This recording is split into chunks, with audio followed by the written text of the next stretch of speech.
Hey, it's Michael Saul, also known as Tiny, with the market autopsy video for the week and month and quarter ending September 28th, 2012. Let's take a look at what's coming up this week as far as economic reports. We got the ISM manufacturing at 10 o'clock on Monday.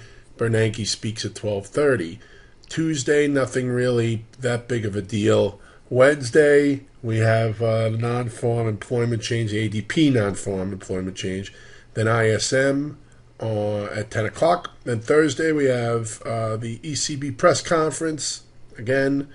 And we have the unemployment claims as usual. Then we have the FOMC minutes at 2 o'clock. They can all move us. And then we have the job numbers on Friday. So for those of you who have not joined the new chat room, I'm going to invite you again. It's absolutely free. We're going to, at least for this coming week, we're going to be rolling out a paid plan shortly, but for now, we'll be doing another week absolutely free. All you need to do is register for a free trial, and then you will be able to get in. You do not need to put your credit card in or any other payment method. So just check the link that'll be enclosed in this email and sign up, and you'll be ready to go and ready to hit it hard next week. We're also getting the newsletter ready, and once that's out, even if you're not an intraday trader or somebody that can come into the chat room during the day, the newsletter should be of immense value to you, because it talks about swing trades, possible day trades, market timing, the whole shebang. So more on that info, more info on that, if I could say it right, in the coming days. All right, so let's take a look at the market. So this was a pretty poor attempt at the last minute window dressing. All right, I know there are super gurus out there that are claiming that window dressing is in full effect and all this other crap. I don't know what they're seeing, but as usual, they usually just make up stuff.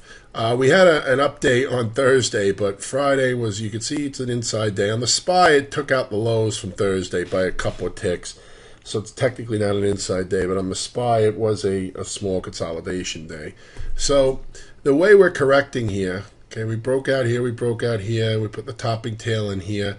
It looks like we're correcting this little push down, and it looks to me like we want to test this 50-day moving average. At the least, we should take out last week's lows. Maybe we hold this 1426.68 number, which was this last high, but it looks to me like we want to test the 50-day moving average. There's no technical damage done here.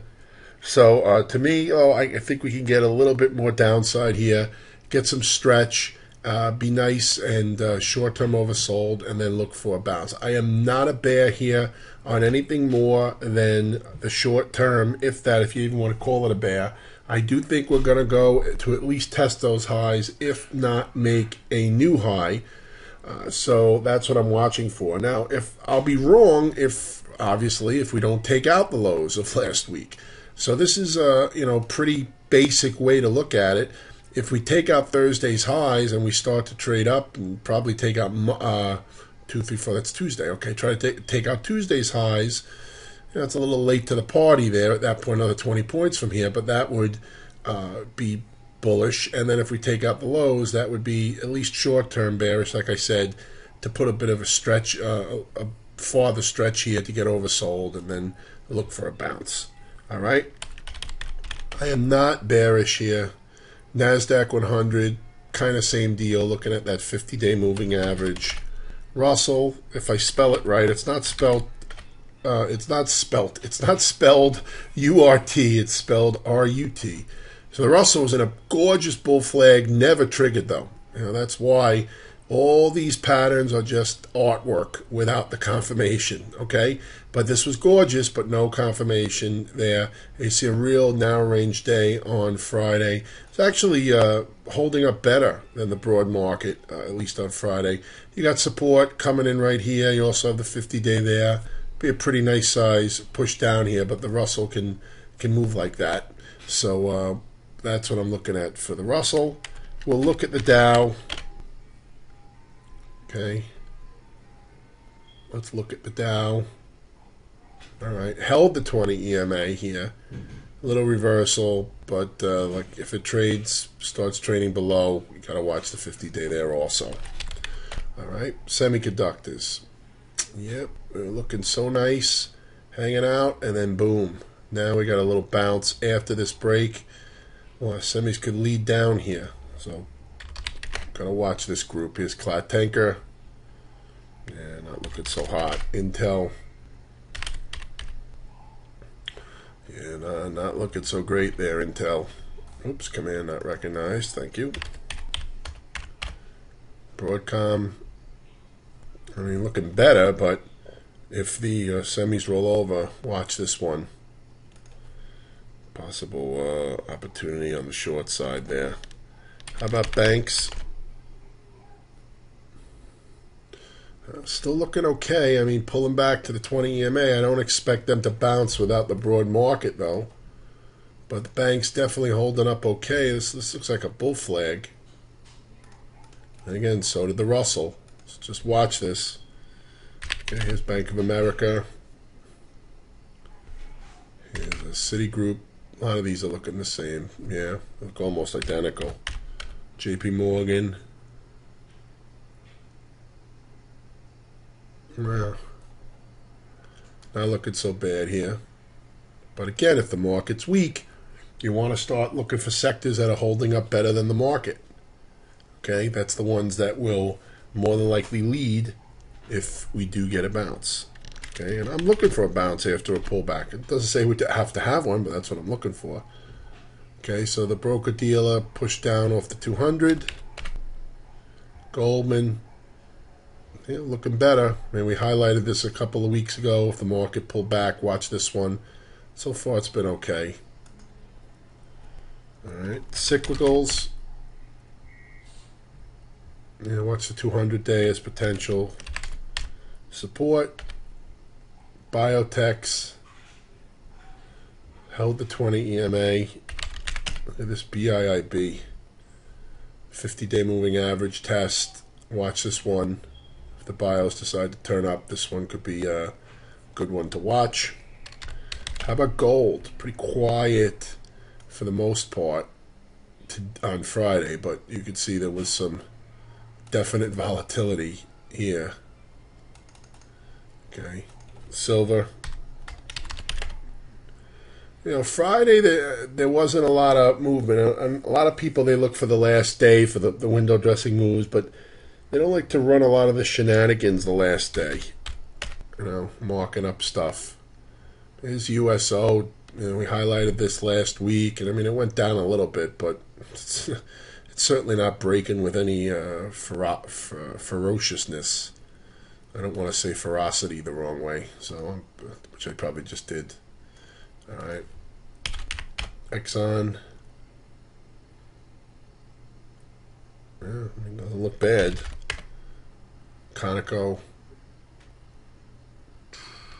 Just kind of drifting. Schlumberger. Okay, pulling back. Watch the 200-day. See if that holds. All right, let's look at some of the.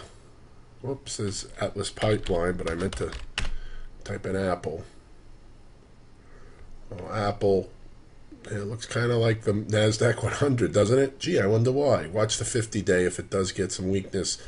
You got to watch that 50-day, and you can see here, see how they pick it up between the, right under the 50. So watch that. Watch for a test of the 50 and even a break of the 50. See if any that induces any buying pressure. Okay. Google. I think if the market rolls over here, or continues to roll over, sorry, then you got to watch this one for a potential short. Looks like a little power triangle, and if the market is not going to continue to roll over and start to bounce instead, then watch this one for a long side trade. But this is pretty overbought, pretty stretched. I'm not a bear on it. I'm just saying if the market continues to push lower here, then watch this one. Okay? Baidu. Yeah, getting a nice little bounce. Watch the 50-day moving average for resistance. Priceline. I mean, all the moving averages are stuck together here. So you want to see what's gonna happen here. Is this gonna roll out of bed? Kami, I mean, not a bad looking chart here. It's consolidating up, high level consolidation here. See what it does. Could be an inverted head and shoulders here. All right, somebody wanted to look at this SWI, SolarWinds. All right, sitting right here on its 50-day. So I like setups like this because you know you're wrong right away, right? So this one is either going to trigger short on a break here, head for the 89, or get the bounce off the 50, and you watch the 20 EMA first and then the 10-day above. All right, so the recap. I am not a bear. I still think that we are going to retest higher, if not take out the highs. I think we're going to hit a new high. But right now it looks like we could continue to get this mini rollover here, mini pullback here. It looks like, if this is all they could do to push us up into the end of the quarter, then they pause it on Friday, then you got to watch to see if last week's lows get taken out. And like I said, it's easy analysis because you're watching Thursday's high and Wednesday's low. Not really last week's range because Tuesday was higher, but you want to watch Thursday's high, Wednesday's low. See which gets triggered, and if they trigger off, does the break stick? All right. Don't forget to join the chat room. This week is going to be another free week to come in and check it out. Have a great weekend, great trading week, and I will talk to everybody again through the morning email.